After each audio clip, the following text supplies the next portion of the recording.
اور پوری دنیا کو بتانا چاہتے ہیں کہ جہاں پر آپ نے ڈیوائیڈ اینڈ رول والا سلسلہ رکھا ہوا تھا نا، کہ کے پی کے کو آپ مارتے تھے اور پنجاب خاموش رہتا تھا، بلوچستان خاموش رہتا تھا، سندھ خاموش رہتا تھا اور باقی خاموش رہتے تھے، اب ایسا نہیں ہوگا۔ ہم ایک قوم ہیں۔ اگر ہمارے کسی بھائی بہن پہ، چاہے وہ کسی بھی صوبے سے تعلق رکھتا ہے، اگر آپ اس پر ظلم کریں گے، اگر آپ کسی کو نقصان پہنچائیں گے، تو پورا پاکستان کھڑا ہوگا ان مظلوموں کے لیے۔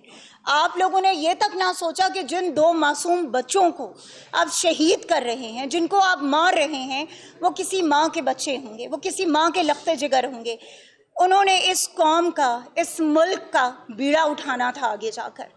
کس لیے وہ نکلے تھے؟ اپنے ملک کو، اپنی قوم کو، اپنے صوبے کو کامیاب دیکھنے کے لیے، ایک بہتر پاکستان دیکھنے کے لیے، ایک بہتر کے پی کے دیکھنے کے لیے۔ لیکن آپ نے ان کے خوابوں کے ساتھ کیا کیا؟ آپ نے انہیں مار دیا۔ آپ نے دوسروں کو یہ بتایا، آپ نے دوسروں کو یہ نصیحت کرنے کی کوشش کی کہ اگر تم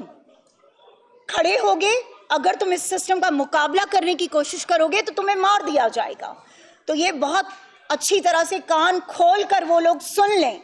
کہ جو ہمارے نوجوانوں کے پیچھے پڑے ہوئے ہیں اور جو ہمارے نوجوانوں کو مارنا چاہتے ہیں اور اس ملک کا مستقبل ان سے چھیننا چاہتے ہیں، تو وہ یہ کان کھول کر سن لیں کہ یہ قوم اب ایک پیج پر آ چکی ہے اور یہ قوم آپ سے مقابلہ کرے گی، کیونکہ نہ یہ قوم آپ سے ڈرتی ہے اور نہ ہی یہ کسی اور سے ڈرتی ہے۔ تو وہ جس طرح شاہد نے کہا، جس طرح عمر بھائی نے کہا اور جس طرح شاندانہ صاحبہ نے کہا کہ یہ بھول جائیے کہ ہم وہ قوم ہیں آپ کے، جو آپ کے ڈرانے سے، آپ کے دھمکانے سے ہم چپ کر کے بیٹھ جائیں گے۔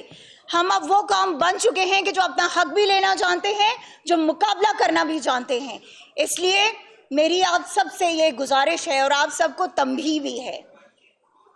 چاہے آپ اس کو دھمکی سمجھیں، چاہے آپ جو مرضی ہے سمجھیں، لیکن اگر ہمارے نوجوانوں کا خون بہے گا اب، تو آپ کو مقابلہ اس قوم سے کرنا ہوگا، کیونکہ چاہے وہ محسن خان ہو یا چاہے وہ حسن ضیاء ہو، چاہے وہ ذلِ شاہ ہو، چاہے وہ عثمان ہو، چاہے وہ کوئی اور ہو، کسی کا خون اتنا سستا نہیں ہے کہ آپ کسی کو بھی مار دیں اور کوئی آپ کو پوچھے گا نہیں۔ چاہے وہ احمد شاہ ہو کہ جس کو آپ نے مار مار کر آج اس نہج پہ اس کو لے آئیں کہ وہ شخص کھڑے نہیں ہو سکتا، وہ شخص لیٹ نہیں سکتا پراپرلی، وہ شخص بیٹھ نہیں سکتا۔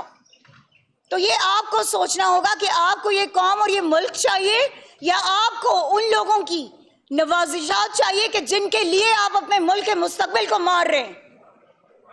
Thank you.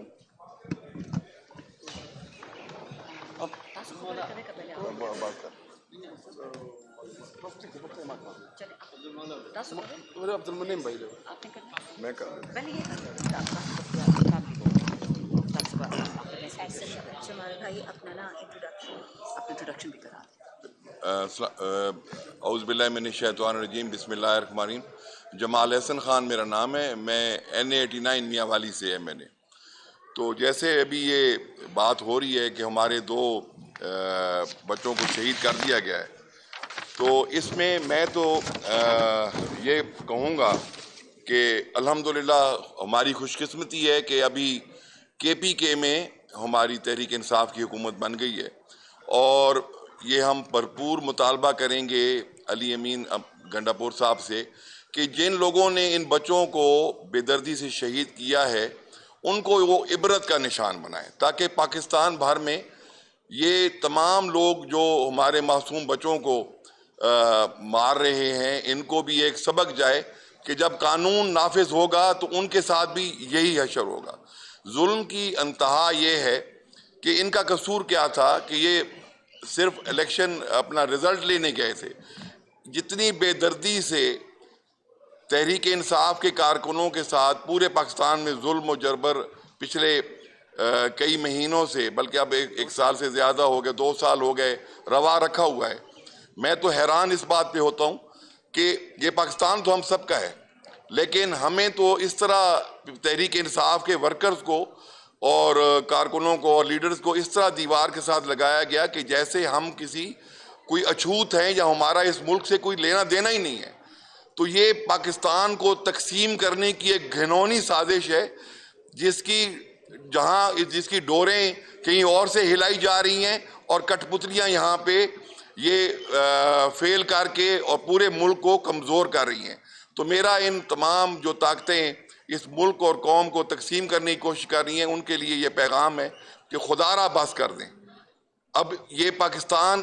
آپ کے ان تماشوں کا اور یہ آپ کے جو یہ تماشے آپ نے لگائے ہوئے ہیں ملک کو تقسیم کرنے کے، اس کا متحمل نہیں ہو سکتا. اور میں دوبارہ سی ایم کے پی کے سے اپیل کروں گا کہ اب جو یہ بچے ہمارے شہید ہوئے ہیں ان کے شہید کرنے والوں کو عبرت کا نشان بنائے. میرا یہ پیغام ہے.